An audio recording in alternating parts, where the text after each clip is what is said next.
Bonjour.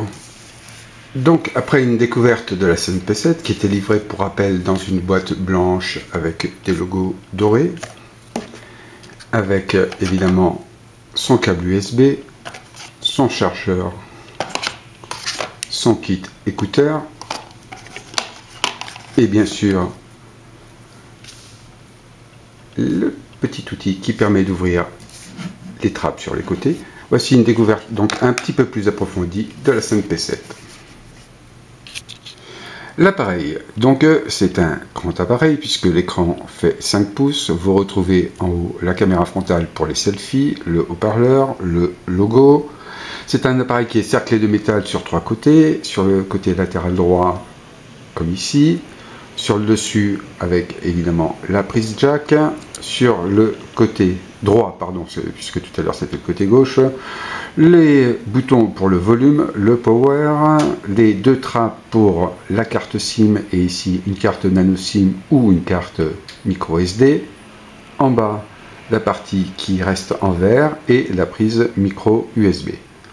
Au dos, c'est en verre, c'est très bien fini. On retrouve le logo, la caméra principale de 13 mégapixels et son flash, diverses inscriptions, le haut-parleur. C'est un appareil qui est très bien fini.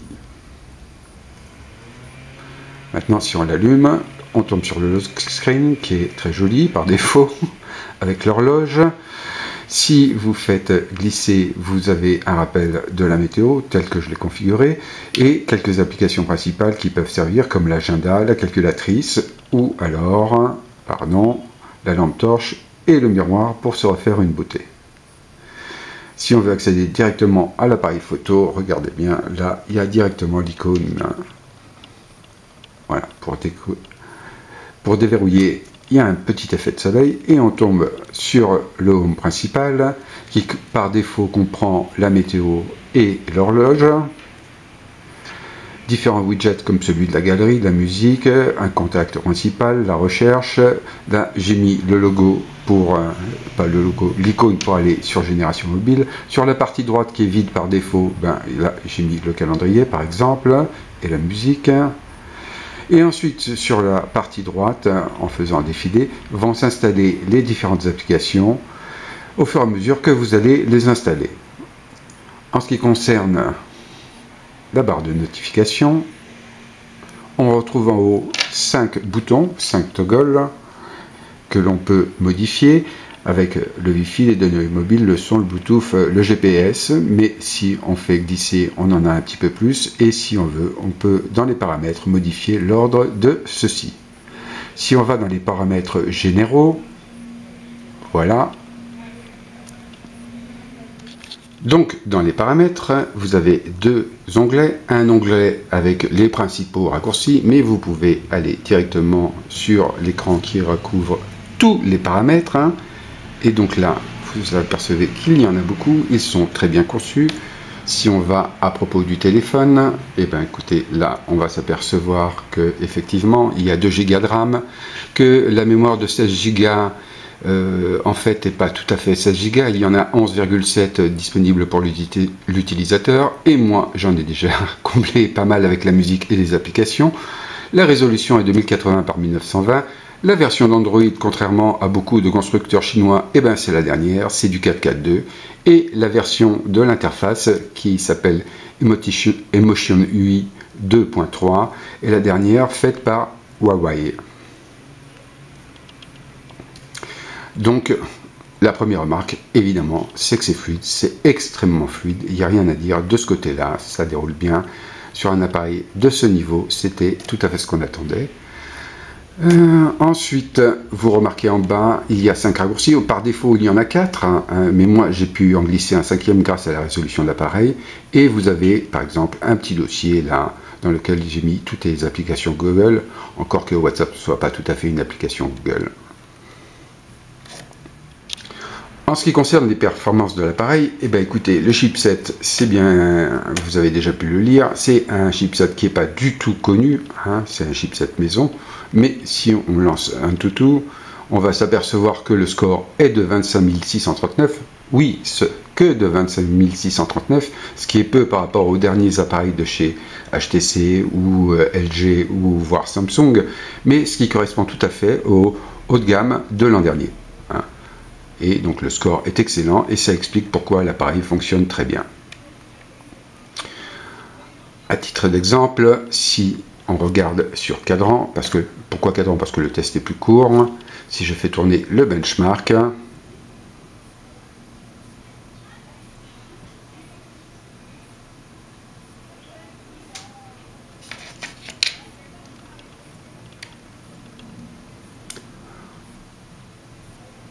on tourne à 59-58 de FPS, ce qui est tout à fait bien.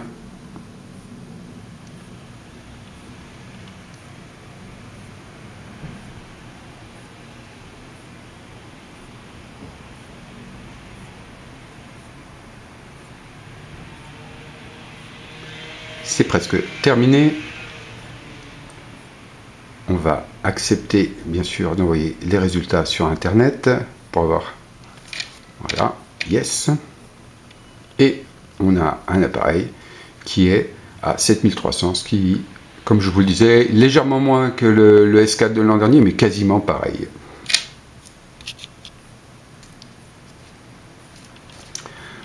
Toujours dans le chapitre des performances, si on lance 3D Mark, donc le temps qui vérifie qu'il n'y a pas d'update à faire, voilà, il cherche, et comme je suis en 4G, ben écoutez, ça peut le faire. On va lancer le test.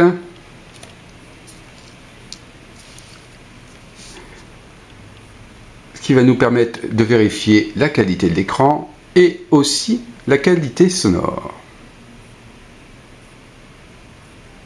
Voilà, le lancement est presque terminé.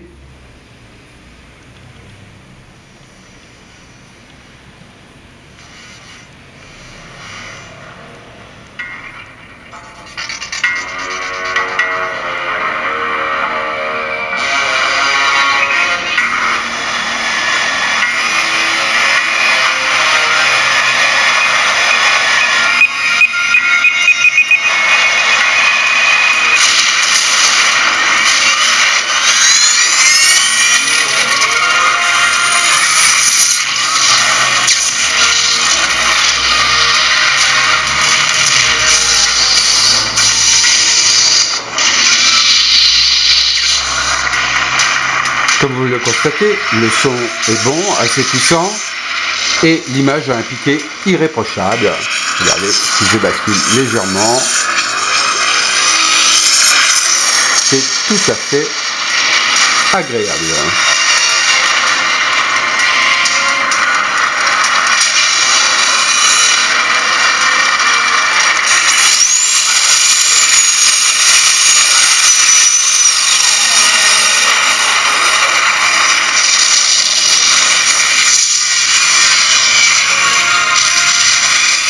Voilà, maintenant nous allons quitter l'application, nous allons couper court et nous allons nous rendre sur YouTube. Donc nous voici sur YouTube.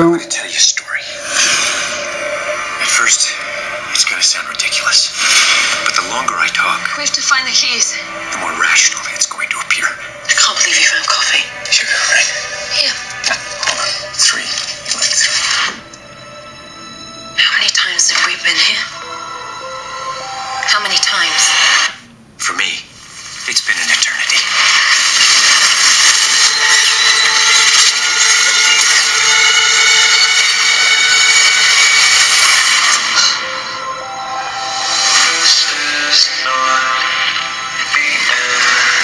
The invasion will fail. We lose everything.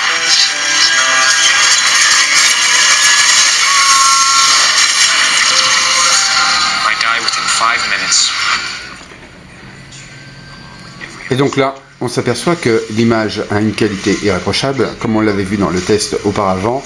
Vous pourrez regarder vos vidéos sur YouTube ou vos films de vacances sans aucun problème. L'image est tout à fait excellente, avec des angles de vision qui sont plus que raisonnables. rien à dire. De ce côté-là, l'appareil est très réussi. Hop. Alors 2 Go de RAM, et si on regarde, là je n'ai quitté aucune application, si on va sur le Task Manager, on s'aperçoit que vous pouvez retrouver directement les applications que vous avez lancées auparavant. Vous voulez les fermer, et ben il suffit de faire comme ça. Vous voulez toutes les fermer, et ben un coup de balayette. Et donc il n'y a aucun problème. De toute façon, la gestion de la mémoire est tout à fait bien réalisée. Il n'y a aucun souci, il n'y a pas de lag de ce côté-là.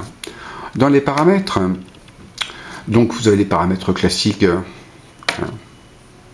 Vous avez en plus la NFC qui vous permet de payer sans contact si vous voulez, mais moi je m'en sers pour connecter mon casque Sony, enfin pas le casque, le petit module Bluetooth, il suffit de l'approcher, évidemment l'appareillement se fait automatiquement, c'est tout à fait agréable. Ensuite vous pouvez modifier le style de l'écran d'accueil. Je vais le rapprocher, vous avez l'écran classique, mais vous voulez une version plus simplifiée, et bien vous pouvez avoir une version plus simplifiée comme celle-ci, appliquer, et à ce moment-là, vous avez un home avec des tuiles.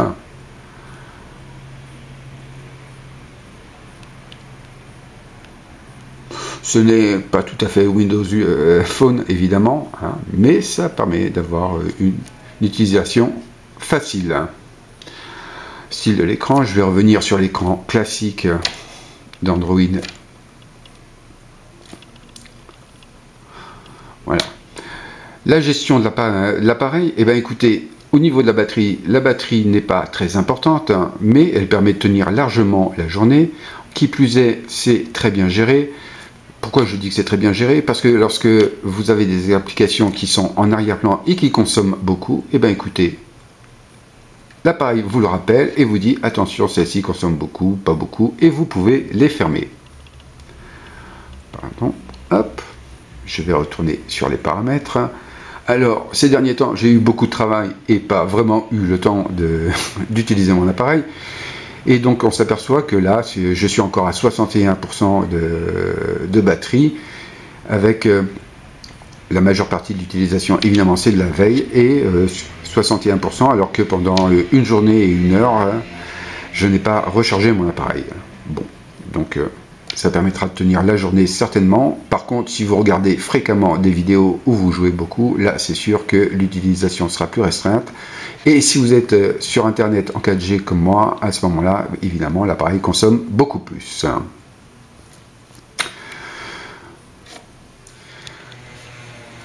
Dans les éléments qui font la différence maintenant sur les smartphones, il y a l'appareil photo. Alors là, on change un tout petit peu le décor. On amène l'éléphant et on lance l'application photo. Alors,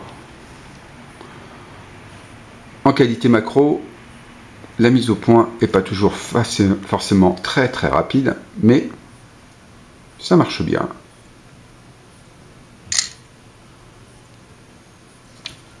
Voilà, je vous laisse regarder. La principale qualité de cet appareil, qui a un objectif de 13 mégapixels, c'est effectivement en lumière naturelle. La mise au point est assez rapide, le rendu des couleurs tout à fait correct. Le rendu se fait assez bien. Vous avez des réglages qui sont facilement accessibles. Vous pouvez, comme sur tous les appareils, changer le flash. Vous avez ici les différents modes inclus par la marque, avec le mode normal, le mode embellir qui va lisser, le mode HDR qui va magnifier les détails, le mode panoramique. Bon, encore là, sur un éléphant, je vois pas trop l'intérêt, mais on pourrait comme ça.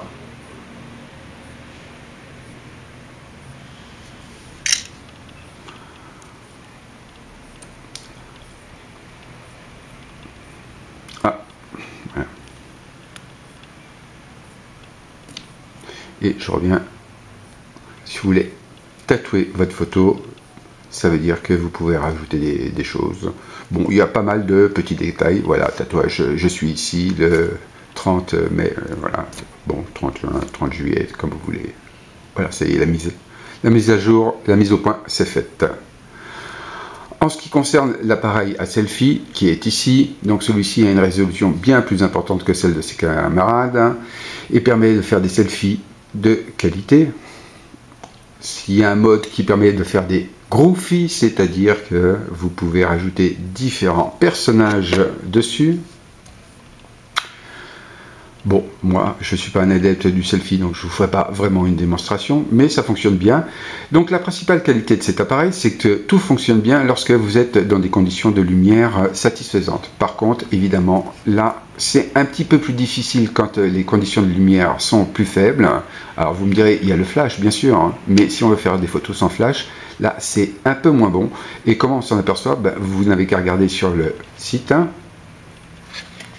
Vous n'avez qu'à regarder sur le site, j'ai mis quelques photos et on s'aperçoit que le piqué est nettement moins bon si on agrandit les photos. Mais globalement, l'appareil s'en sort bien.